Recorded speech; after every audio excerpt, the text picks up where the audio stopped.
नमस्कार, मैं डॉक्टर विजय शुक्ल। 12 साल लोकतंत्र में 12 साल बहुत लंबा समय होता है। इतना लंबा कि एक पीढ़ी वोटर बन जाती है, राजनीतिक प्राथमिकताएं बदल जाती हैं, सरकारें बनती बिगड़ती हैं, नायक खलनायक बन जाते हैं और खलनायक नायक। लेकिन 2014 से 2026 तक की भारतीय राजनीति का सबसे बड़ा सच शायद यह नहीं है कि भाजपा सत्ता में रही। सबसे बड़ा सच यह है कि इन 12 वर्षों में भारतीय राजनीति का केंद्र, परिधि, दिशा और विमर्श लगभग एक व्यक्ति के इर्द गिर्द सिमट गया, जिसका नाम नरेंद्र मोदी।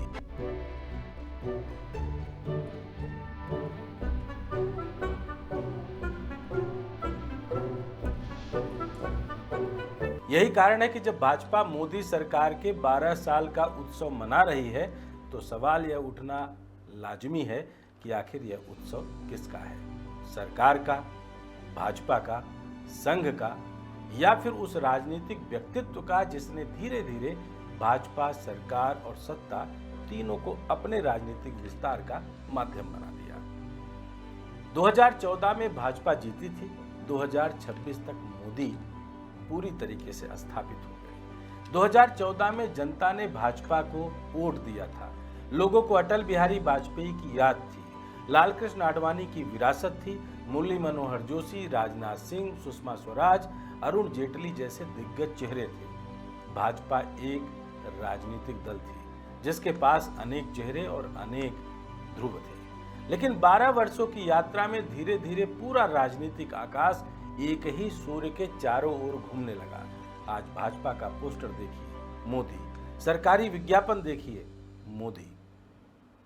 योजना देखिए, मोदी। चुनाव देखिए, मोदी। जीत देखिए, मोदी। हार का खतरा हो तो भी मोदी। राजनीतिक संचार के इतिहास में शायद ही किसी लोकतांत्रिक देश में ऐसा उदाहरण मिलेगा जहां पार्टी का चेहरा इतना बड़ा हो गया हो कि पार्टी स्वयं उसके पीछे खड़ी दिखाई दे। भाजपा संगठन नहीं, चुनावी मशीन बन गई। एक समय भाजपा कार्यकर्ताओं की पार्टी कहलाती थी, पन्ना प्रमुख की चर्चा होती थी, वैचारिक प्रशिक्षण की बात होती थी, संघ की शाखाओं की ताकत की चर्चा हो। लेकिन मोदी काल में भाजपा ने स्वयं को एक अत्यंत परिष्कृत चुनावी मशीन में बदल दिया। डेटा, माइक्रो मैनेजमेंट, बूथ प्रबंधन, सोशल मीडिया, डिजिटल कैंपेन, प्रचार, व्हाट्सएप नेटवर्क, लाभार्थी संपर्क, कॉल सेंटर की राजनीति, नमो ऐप, मन की बात, संपर्क से समर्थन, समर्थन से मतदान, मतदान से विजय। यह केवल चुनाव नहीं था, यह चुनाव जीतने का एक कॉर्पोरेट मॉडल था और इस पूरे मॉडल का केंद्रीय ब्रांड केवल एक था, मोदी। यही कारण है कि आज भाजपा की सबसे बड़ी ताकत उसका संगठन नहीं बल्कि मोदी का नाम माना जाता है। मोदी के सामने सबका कद छोटा होता गया। भारतीय राजनीति में हमेशा बड़े नेता रहे हैं। नेहरू थे, इंदिरा गांधी थी, अटल बिहारी वाजपेयी थे, लेकिन मोदी काल की एक विशेषता रही, उनके सामने केवल विपक्ष का कद नहीं घटा, अपनों का भी घटा। कभी भाजपा में मुख्यमंत्री अपने राज्यों की पहचान हुआ करते थे, आज अधिकांश राज्यों में मुख्यमंत्री पहले आते हैं या मोदी का चेहरा।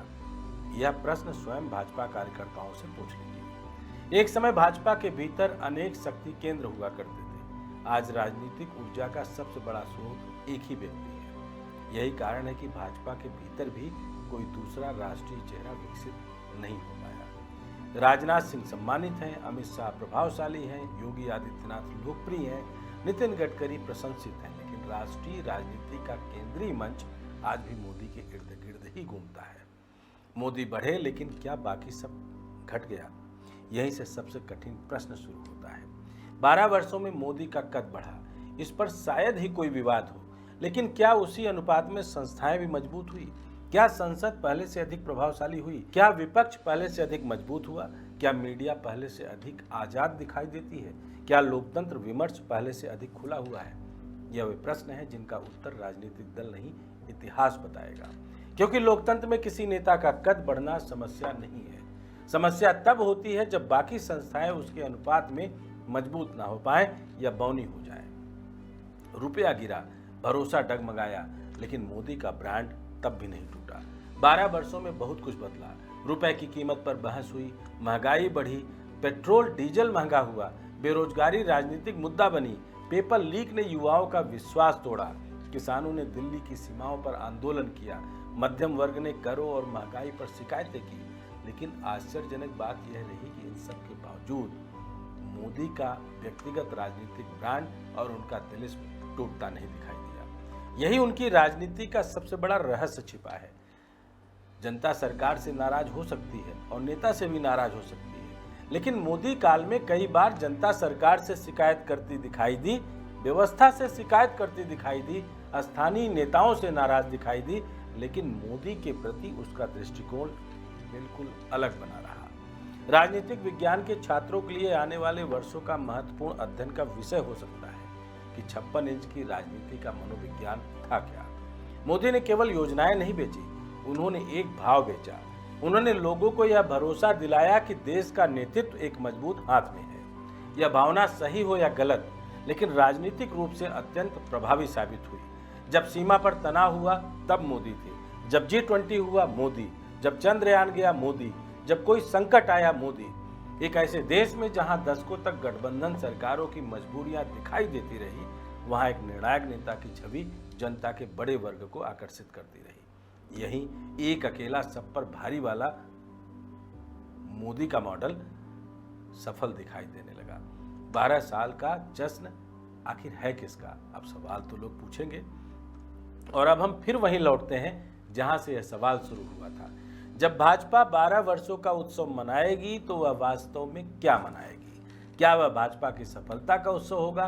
तो फिर पोस्टरों पर सबसे बड़ा चेहरा होगा कौन? क्या वह संगठन की शक्ति का उत्सव होगा? तो फिर भाषणों में सबसे ज्यादा नाम किसका लिया जाएगा? क्या वह सरकार की उपलब्धियों का उत्सव होगा?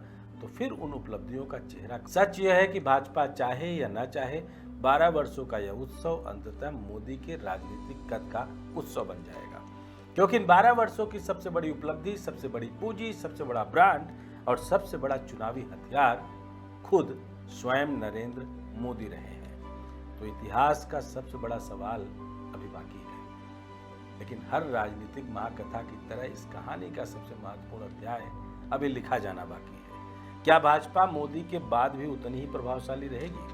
क्या संगठन व्यक्तित्व से बड़ा बन पाएगा? क्या भाजपा एक विचारधारा आधारित दल बनी रहेगी या एक करिश्माई नेतृत्व आधारित संरचना बनकर रह जाएगी? क्या आने वाली पीढ़ियां इन 12 वर्षों को भाजपा के स्वर्ण काल के रूप में याद करेंगी या मोदी युग के रूप में? शायद यही वह सवाल है जो इस पूरे उत्सव की चमक के पीछे छिपा हुआ है, और शायद यही मोदी काल का सबसे बड़ा राजनीतिक सत्य भी है। 12 वर्षों में भाजपा ने भारत की राजनीति जीती, लेकिन नरेंद्र मोदी ने भाजपा के भीतर भी वही स्थान हासिल कर लिया जहां सरकार, संगठन, चुनाव, सत्ता, रणनीति और विजय सब एक नाम में सिमटते दिखाई देते हैं। इसलिए यह 12 वर्षों का जश्न केवल सत्ता का तो नहीं होगा, यह उस राजनीतिक युग का जश्न है जिसमें एक नेता इतना बड़ा हो गया कि उसके समर्थक उसे उपलब्धियों का पर्याय मानने लगे और उसके विरोधी उसे पूरी व्यवस्था का पर्याय। लोकतंत्र में इससे बड़ा राजनीतिक कद बहुत कम नेताओं को नसीब होता है, और यही कारण है कि 12 वर्षों का यह उत्सव, चाहे नाम भाजपा का हो, उसकी रोशनी अंत में एक ही चेहरे पर जाकर ठहरती है, नरेंद्र मोदी पर।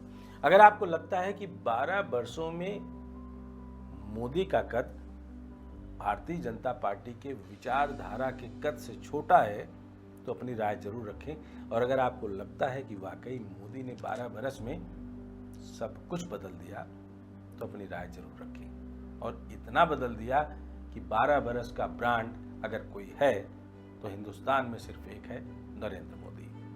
अपनी राय रखिए। अगर आप हमसे सहमत हैं तब भी, असहमत हैं तब भी। जय हिंद, जय भारत, वंदे मातरम।